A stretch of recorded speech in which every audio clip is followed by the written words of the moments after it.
and welcome to You Talking to Me. Will 500 million euro be enough to save European farmers? Is this money well invested? And is it justified to spend more European money on this sector? That's what we are going to discuss with our guests here in the European Parliament, with Mr. José Bové. He's a member of the European Parliament from France for the European Greens. Hello and welcome. Hello. And Mr. Jahr, he's a German member of the European Parliament for the European People's Party. Hello and welcome. Good afternoon. Both of you are farmers, besides of being politicians. Mr. Bové, last week we had some impressive pictures here in Brussels with hay cannons shooting at policemen with big tractors arriving from all over Europe. You are a man who you are not afraid of confrontation. You have some experience in demonstrating. And yet you did not want to join those in the street here in Brussels. Why? Well, it was very clear. I was in the same time in Strasbourg because we had a debate in Strasbourg because we were in the European session at that moment. So it was not possible to be in two places at the same time. If you would have liked to join? Of course. And all the other demonstration which has been happening in Brussels, I was part of the demonstration with the farmers because their situation is completely incredible. They're not able to live anymore. The milk farmers are dying, and we're going to lose a lot of farmers if this crisis continues. And it is not going to continue because the proposition of the European Union, the ministers and the European Commission is not going to help, is not going to be enough. Why? Because 500 million, that means only 3 cents by liter. This is not a support for the farmers. It's to help them to die. Okay, so it's not enough, Mr. Jahr. Did you show some solidarity with the farmers in the street? I have to say I understand the milk farmers very well. The situation, they have the same opinion, is terrible. The price is out of control. And the farmers cannot stand this anymore. That's true. Since yesterday, we know that Germany will get the biggest part of this 500 million distributed by the European Commission. Germany will get 69 million. Are you satisfied? That is not the biggest part in relationship because Germany has the most amount of milk, and that's why it's a fair. But are you satisfied? Level. No, what should I say? The main problem is I should start at first. 500 million. Our demands was give the farmers back from the money from the super milk super. You level. Wanted 900. It was 900. 500 is less than, and then we have to show what they do with the money. You say it very well, and it's at 3 cents per liter. That's nearly by nothing.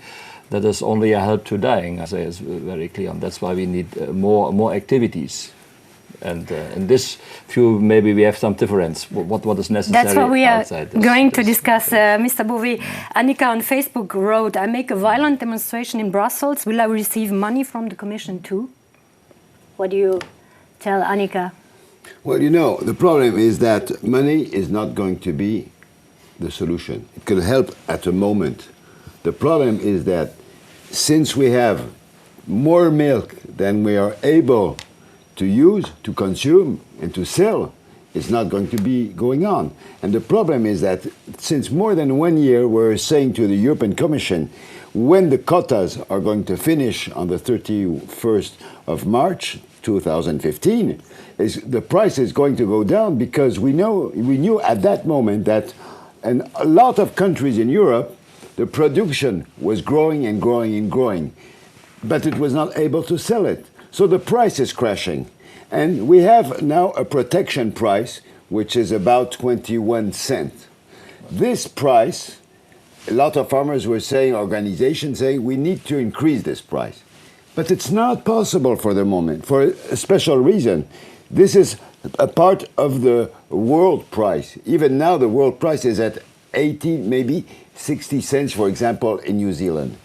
And we are not allowed to have a price of milk supported which is higher than the world price. This since we have been putting inside, Europe went inside of WTO. And we have a big problem with this. We're not able to support in this moment the price. So we need to say clearly, this is enough. We need clearly to be deciding ourselves what is going to be the price. But that we have to also to say clearly where we have to stop the volume.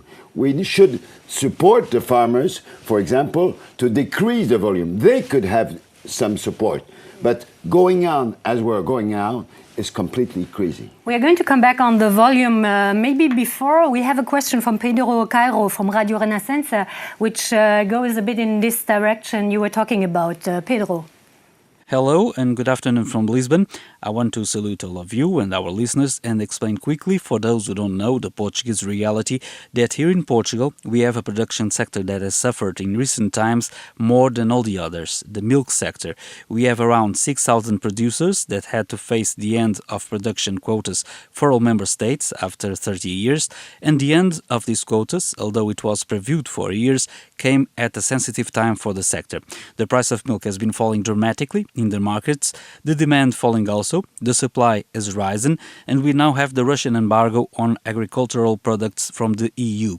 Despite the Commissioner Irki Katainen said that this package of 500 million euros distributed by 28 is a robust and decisive response, I'd like to know if you both agree that the Commission could have spent more money on emergency aid to farmers and should have acted sooner. Mr. Jahr. Mr. Bové says more money does not help. The question You is, say the opposite. For what we use this money is the question. It's not to give it, what should I say, give it to the farmers at all. That's the farmers don't feel it. Because we have so many cows, so many milk, 100 million, the farmer don't feel personally what this is. You are right. The beginning is very right. The problem is we have too much milk on the market. Then we have two solutions.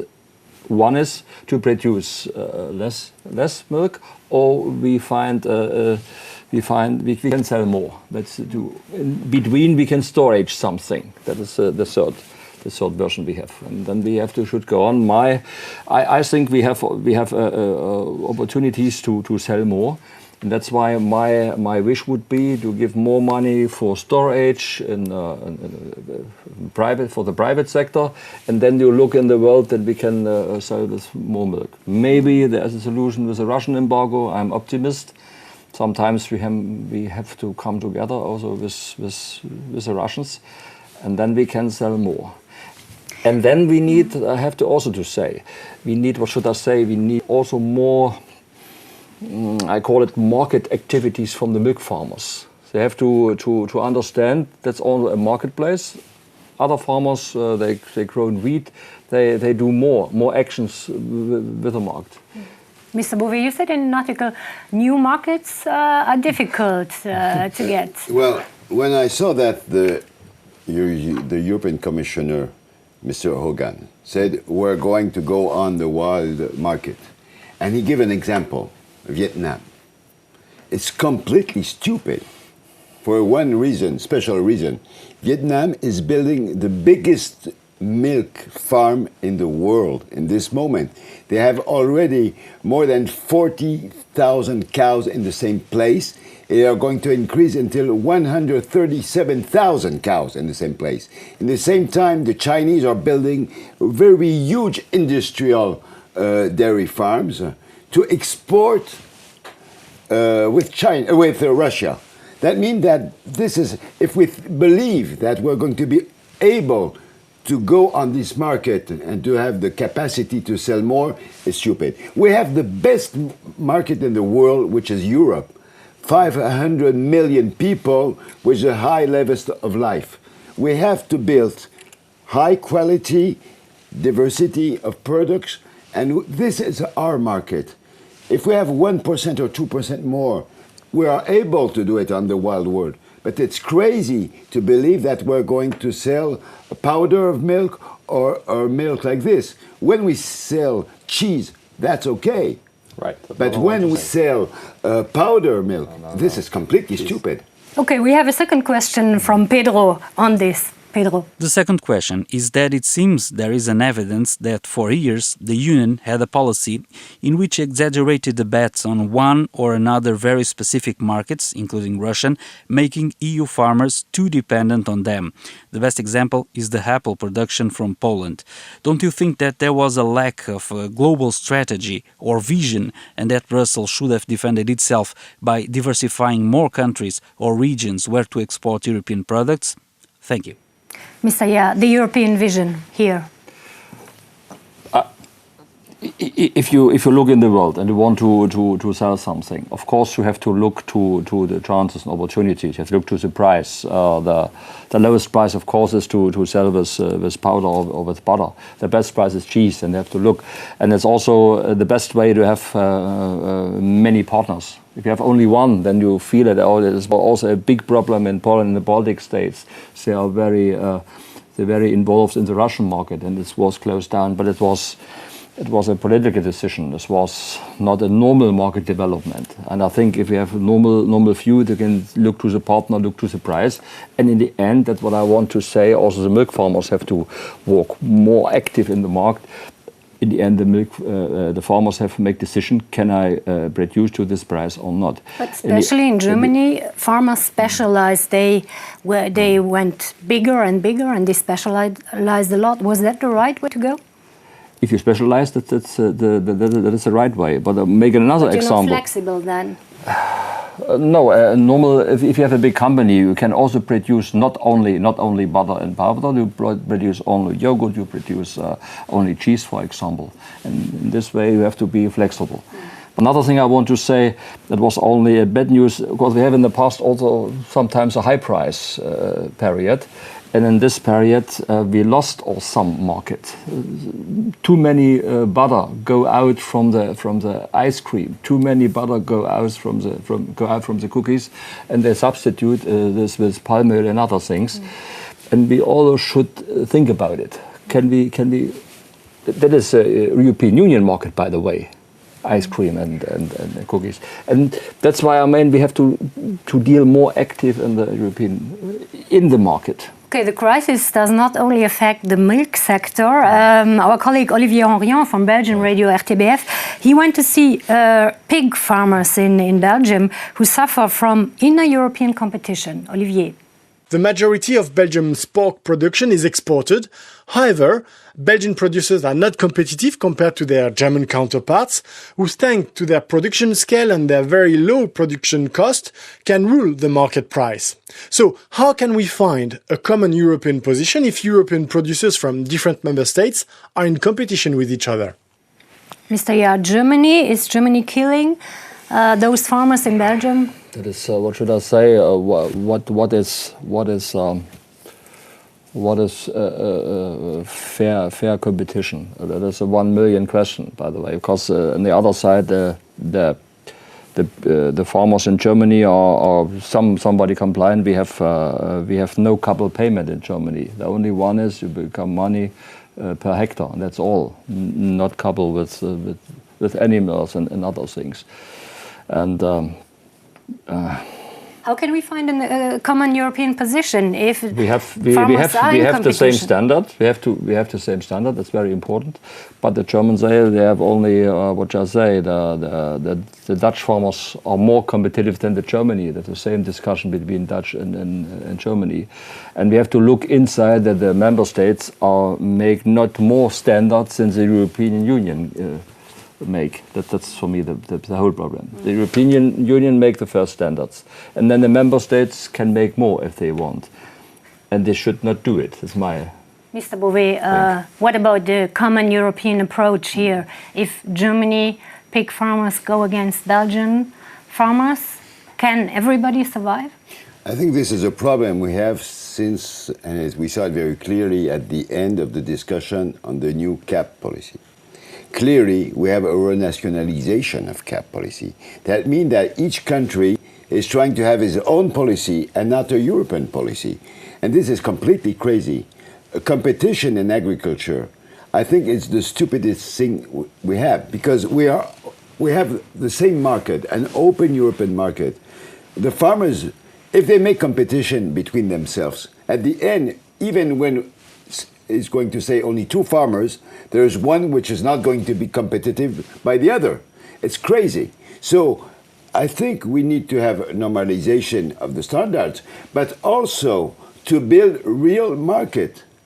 I think that making low quality pork has no sense. Industrial pork, as we are seeing, is not going to be competitive. Smithfield, which is the biggest producer of pork in the world, has been bought by the Chinese. Chinese is able to produce 2 more times big than Europe. And in the same times now we see big factories in Brazil to export here in Europe. So if we want to go on with competition with low price, we're never going to win. So it's not the way we have to go. We have to make a specific agriculture for European people and don't believe that we're able to export bad chicken or bad pork. This is not our market. Okay, we got to your point. We are almost at the end. We got one last question from Urte Modlich from our German partner AMS. Urte. Hello, Brussels. This is Urte Modlich from AMS Germany. So if I look back, I really have to say, since I was a child, I hear the farmers complaining and demanding more money. To clarify, I don't think that they are ingrate persons, but it shows that they are dissatisfied for years now. And this leads me to the question if the principle really works, if giving from time to time money is only, yes, a kind of constant patchwork. And furthermore, in my view, it only supports the industrial agriculture, what means monoculture, factory farming, carbon emission, which cause, by the way, huge follow-up costs. So my question is the idea of class instead of mass, the idea of rethinking. Is this principle even politically desired? Mr. Jahr, José Bové expressed his desire for this change. Do you follow him here? What I want to say, we prepare the next reform. That's the truth, and we have what I say. At least we have three opportunities. We have to for me, is our competitiveness is very important because we need also a development in agriculture, but also we need environment and social demands. And these 3 things bring together social, environment, and competitiveness. Is a very, very, very difficult question, and we should talk about it. Because somebody criticized industrial agriculture, but nobody can explain what it is. What is industrial? Where's the borderline between? But we have to talk about it. I'm very agree with you if you say we need a common European agriculture, and we should take care that not the agriculture go on the national base. That is the false way. In this view, we have to talk about it. Very, very difficult, and we need a very long time to find a solution. Okay, clearly European farmers don't have the same opinion. We had 2 examples here at this table. Thank you very much. Thank you, Mr. Bové. Thank you, Mr. Jahr. Thank you all, and see you soon on You Talking to Me.